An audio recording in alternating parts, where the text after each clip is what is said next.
Right. And there we go. So we're recording it. Okay. Yeah, as I said, I don't know what we're going to talk about. But anyway.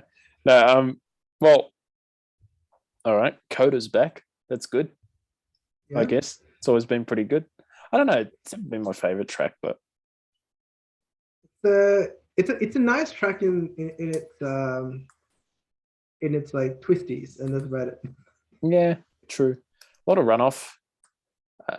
Very Suzuka-ish in the first sector. Second sector, I don't know what it's like. Third sector, you know, the big, I don't know what turn numbers it is, but the big right-hander towards the end of the lap. Yeah. The three. That reminds me of Russia, even though Kota came before Sochi. But anyway, Yeah. but I don't know what else it reminds me of. Maybe an oval. I had to put an oval somewhere in there. It's America. But yeah. I don't know. I really don't know, mate. I don't. But we'll see. This is one of those tracks that it's a track, and that's about it. Like, I don't know. It seems decent, like decent racing. Like there's overtaking opportunities. It just it's cool and it's loud. It just doesn't stand out to me that much.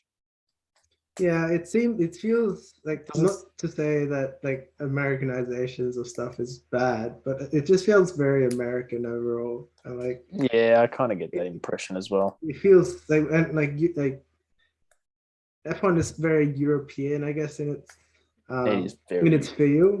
And a global sport, but very European, yeah. Yeah.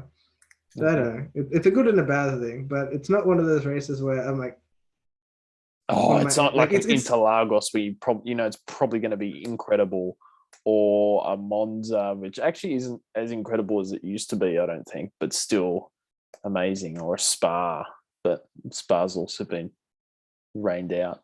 So yeah, it's kind of just like a track that you race at. It's kind of, in my mind, I would put it just above like what is it? It's not Catalunya. What is the French GP at? Paul Ricard. Yeah, like I think it says maybe one step above like Paul Ricard. Like, okay, fair enough. Mm-hmm. It's better than Paul Ricard. Do you hold Paul Ricard in a low tier, I guess you could say? Look, it's not something like I'm like I wouldn't cry over it if I missed the GP. Like, yeah, okay. I get the same impression. Yeah, like, if that makes sense. Like, yeah, I would cry this year, but like generally I wouldn't cry if I missed the GP at Paul Ricard. Like, I think the same thing applies to this one. I think the last time I watched Coda properly was when Kimi was on pole, and then Kimi won. Well, no, he wasn't on pole, was he? No, he was second. Hamilton was on pole, 2018. Yeah. Hamilton was on pole. Kimi was second. Kimi won because Hamilton pitted early and had to do a two-stopper. Remember that? Yes. Yeah. Iceman. Last win, probably. I think we'd say definitely. Last win in F1. Yeah. And last year, Bottas won, but Hamilton took the title. And it actually came after Mexico. So from what I've been watching, it's usually USA then Mexico, but last year they reversed that. Mexico, USA, which was interesting. But yeah. Oh, well. Hamilton's record as well at Coda has been interesting. The guy's won a ton of it. Has he? I don't remember actually. He's been first in 2012, 2014, 2015, 2016, and 2017. And no, sorry. And second in 2019 and third in 2018. So there you go. He's the most winningest driver at Coda and F1. Good English. I forgot. Yeah. All right, I'll go to the big question. Who's going to win? Because I've really got I keep thinking, it's going to be a Mercedes track. But bro, Mercedes and Red Bull like that, I don't think you can predict it. Like, it's just so tight. Like, I know. I don't know. I've been seeing, I don't know if you've seen this. So that there's been a lot of talk about Mercedes unlocking a lot of engine power well, not a lot, but more engine performance. I have seen this. Um, I don't know how much truth is in it though. like the thing is, there's a lot of articles coming out with like the same shit. So either there's like a singular source or like some like multiple sources saying the same thing.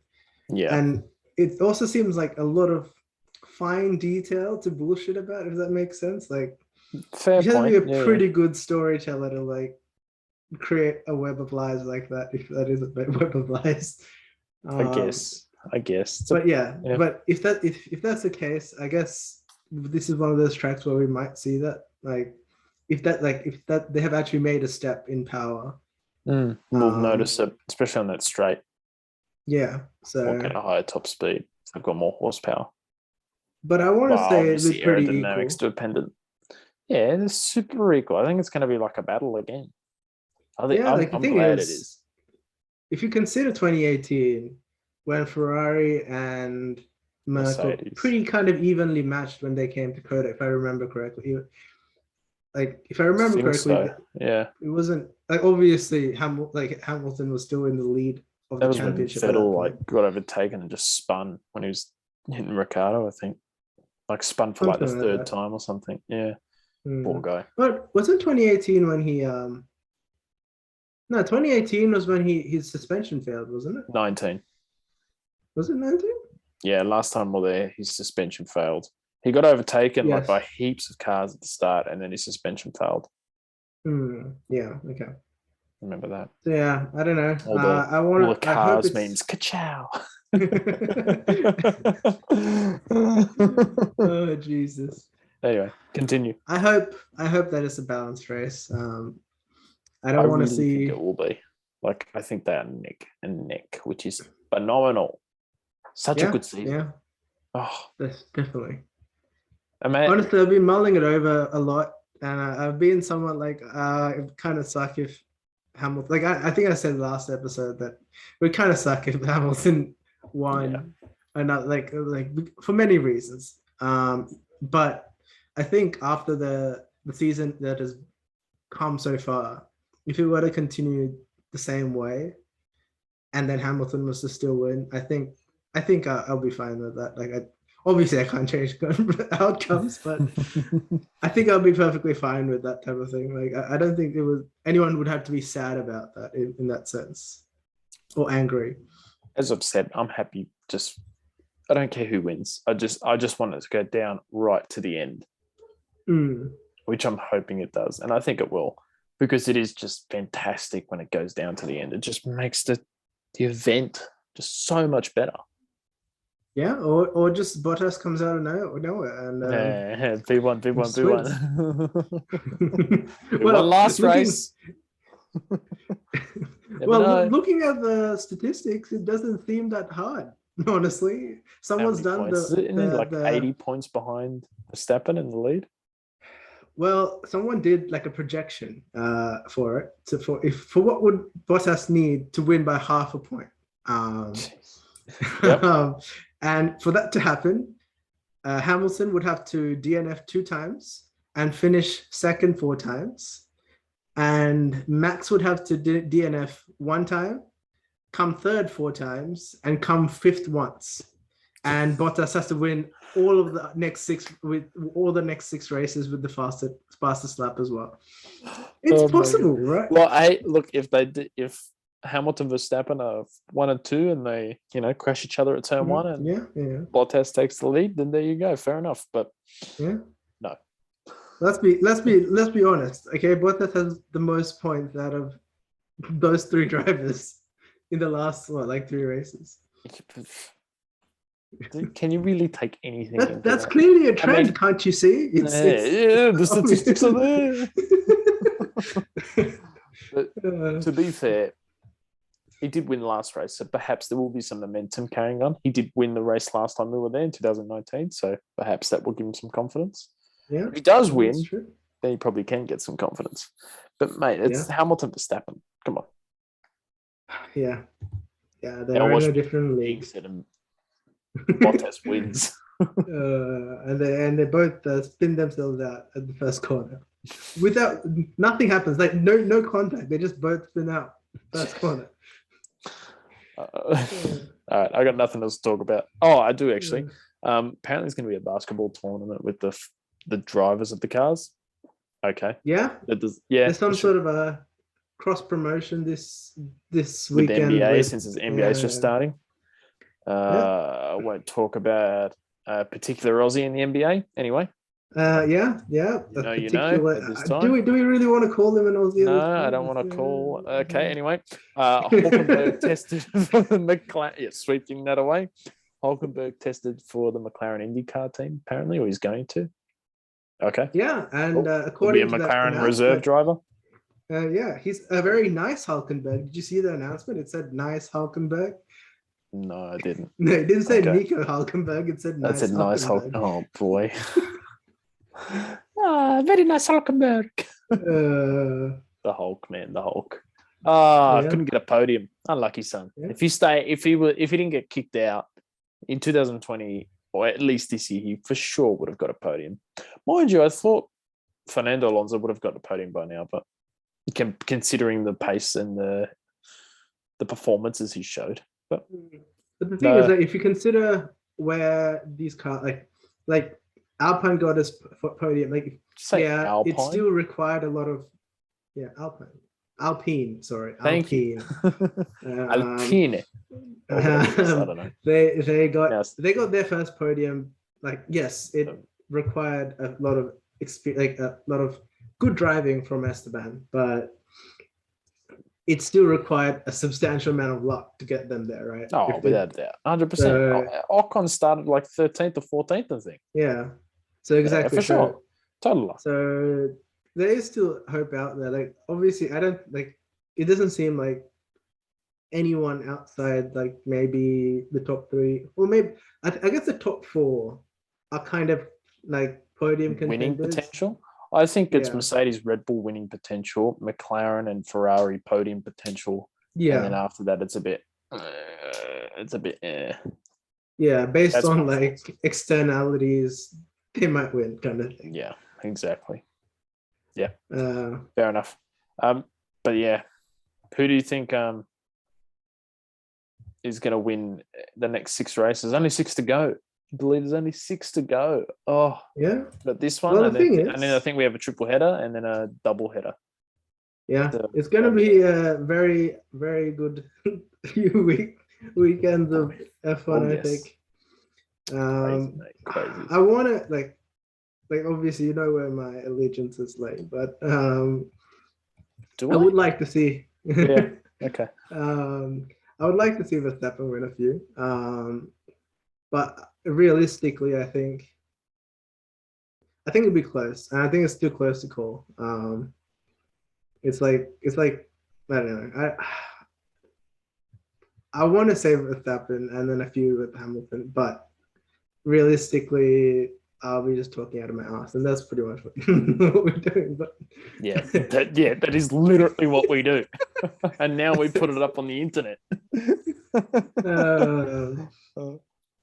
But yeah, what do you think?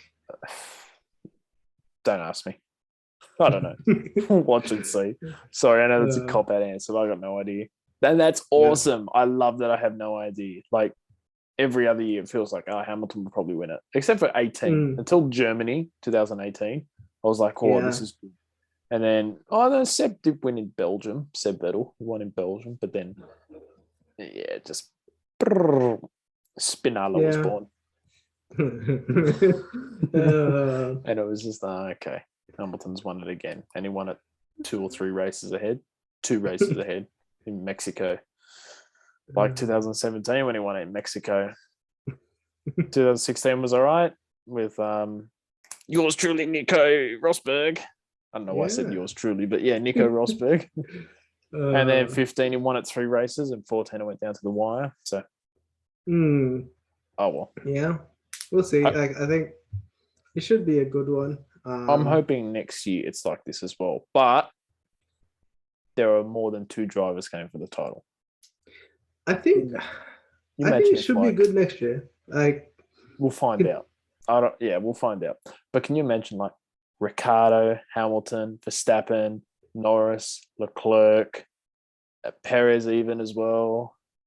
Russell and Sainz, Yeah. and maybe even like Alonso and Ocon and Vettel and even Stroll, like all going for the title like next year. Could you imagine like if every single driver had the potential to get the title? And like imagine the races. Oh my goodness. Like, and it's not even a spec series. Like, oh my gosh. That would be freaking like it's not gonna happen. But could you imagine that? It would be pretty cool. Like I think it'd be but freaking incredible. But yeah, yeah, it should. Like I don't. It'd be nice to see like a massive shakeup, and maybe there will be a massive shakeup. Like AlphaTauri seems to be on the up and I up. forgot AlphaTauri and Alfa Romeo might come up, and Williams are going to be there probably, and Haas will probably, they haven't developed a car, they'll probably be there too. Oh, sorry. Imagine if it's like just all midfield. Like, how the midfield, like last year, how the midfield was super tight. You obviously had Mercedes, Red Bull, and then the whole midfield. Imagine like the whole, every single team was just in the midfield. So it was just like, who's going to win? No one knows. That's true. Yeah. Who's going to be on pole this race? Who's going to take the fastest lap? Who's going to win? Oh, yeah. But to be fair, if that did happen, then every other season after that would just be terrible. Yeah. Because you'd always compare it back to that season, in my opinion. That's true, yeah. Because I feel like every other season has always been at least like 2 or maybe 3 teams that can fight for it. Like I'm thinking 2010, 2012, there was Red Bull, Ferrari, McLaren. Right? Yeah. Not every other team. This year's true. Red Bull, Mercedes. But anyway, we'll see. In other motorsport news, is this the Andretti stuff? No. Did you see the DTM stuff? No, actually, I did hear something bad about that. What happened? It was interesting. So we had our Kiwi, what was his name? I forget his name now. No, Liam Lawson. Oh yes. Yeah. What so he came into into the second to last race, I believe.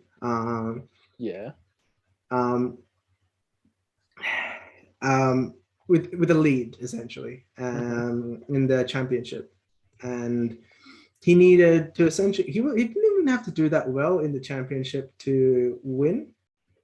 Essentially, if he what happened? We had a certain driver. Who? I believe his name's Kevin van der Linde or something like that. Okay. He decided in both races to take a desperate ass lunge, like a lunge from nowhere. Like it's a full send. Like not even go for a gap. You're not a racing driver. Just make a gap, right? Pretty much. Like it was like literally. It's one of those like esport lunges. Those like. You just on the F1 game, just. Yeah. I'm literally nowhere near the corner while you're at the corner. Let me just. I'll hit you to slow down, and then we'll be fine. Pretty much. And the thing is, he did it both races, which is kind of silly. I need to watch this. That's bad. And he ruined Liam's race, especially in the second one because his suspension, I believe his suspension or his steering was damaged, so he was off pace massively. And then came the final nail in the coffin because if I remember correctly, if the standings stayed the way they were during that race, and at least if the race finished the way the guy in second place standings was already finished, Liam would have won. Yep. But all the cars in the front were Mercedes. The car that the second place driver was also Mercedes. I'm sorry, but I do forget his name. What, they were team orders or something? The thing is, it's not even the same team. It's the same manufacturer, but essentially they let the guy through to win. So completely different teams, even though it's the same car manufacturer. let the guy through the win. So it's not like, yes, he deserves it, because the thing is, if you consider that guy, the guy deserves his championship win, right? He deserves his championship win. You can't take that away from him. But what happened is a complete farce, if that makes sense. That sucks. And I guess, like, I think a lot of people have made this comment, and I think it's a comment echoed a lot around, like, because DTM kind of grew a little bit into a new audience because of like the Red Bull coming into it. And I'll be honest, I never watched DTM before, and this is definite. Like, I'm never gonna watch it after this either. But yeah, like if that's true, I'll watch it. But I believe you. But if that is true, then that is. It is pretty bad. It is. Well, the thing is, and like people made the point that any manufacturer would have done it, right? Like if you imagine like Dubai, like say like we're at the last race of the season in F1, right? And they needed Verstappen needed, I don't know, Sonoda or something, like say AlphaTauri is leading 1-2 or something. Let's just say, and for some reason Verstappen needs to come second or second or first to win the championship. Yeah, and AlphaTauri just. There's no way in hell that those cars aren't moving over, like, to allow that championship to occur. Yeah, without a doubt. So I guess in a motorsport sense or company sense, it makes sense. But in a fan environment, it kind of sucks. No, it sucks all round. It sucks for the drivers. You know what? It even sucks for the companies because their reputation. Oh, probably not. But hypothetically, their reputation is damaged because it's like, I don't even know. Whatever. But it just seems like it's one of those things where like it just goes from worse to worse. Like the driver that like went for that full send, essentially later went on like Instagram or whatever, and he was like, the right person won today or something. I'm like, oh, fuck off! Like, seriously, it's one of those things where you just continue to put your foot in your mouth, and then after like there's no reason to abuse a person because of those things, but at the same time, you say those things and then you come out with a half apology where essentially you're kind of making yourself the victim as well. Like, it's bad, Interesting times, but enough about him. Our final topic, Colton Herta, or however you say his last name. I'm not sure. Colton Herta, the guy who's in IndyCar. Well, there's a lot of buzz around There's a lot of buzz around him. Yeah. And Andretti getting him a seat in the Sauber team. So apparently he's pretty good. Apparently, like, I've been watching some of his racing, and apparently the guy's he's been kind of dominating IndyCar, which is I haven't watched. I can't attest to it. Yeah. So you're going in blind on this. Well, you're going in solo. Sorry, not blind. You're going in solo. But yeah, like the guy seems a fairly talented driver, and he's also very, very young. He's 21, so fair enough. Well, Verstappen was pretty young too and did pretty well. Yeah. So there you go. We'll see what happens. Well, you'll see. I probably won't watch it, to be honest. Well, when does the IndyCar season end? I'm not sure. Okay, don't worry about it. All good. I'm sorry, no. But anyway, well, this has been a good thing. We'll catch. I actually want to see how long this was. It felt a bit quick. Did it? It felt. Actually, no. You know what? It felt long. It feels longer than I thought it would be. I thought it would only be like 5-10 minutes. It's probably going to be like 45 minutes now. It's like, oh. Yeah, I thought the same thing. Yeah. At least been 45 minutes, I'm pretty sure. Yeah, something like that. I don't know. But yeah, mate. Oh, sounds good. We'll see everyone after quali or before quali. See everyone. What are you talking about? Whoever watches this thing. Oh, Oh, right. Oh, the imaginary people that watch this. Oh, sorry. I'm I don't think legitimately anyone's going to cut watched this this, mate. out. No, leave it in. That's funny. You're full host now, mate. You're in it now. You're Yeah, in no. it. All right. Next one, we're not recording though, so we get back to normal. No, I'm joking. All right. Yeah, maybe we can do a post quality one. I don't know if I have the time. Yeah, pretty staying, but I can make some time. sounds good. See how qualifying. Right. Qualifying's in the morning. How good is that? Sunday morning. That's great Yeah. for us, obviously. For everybody watching, it will be at different times depending on your location. If you are in the east coast of Australia, you will be with us. So hello. If you're in New Zealand, it'll be even earlier. So yeah. If you're somewhere else, find out yourself. Yeah. I don't even know. Cut it off, mate. Cut it off before I make a fool of myself. Oh, jeez. All right. There we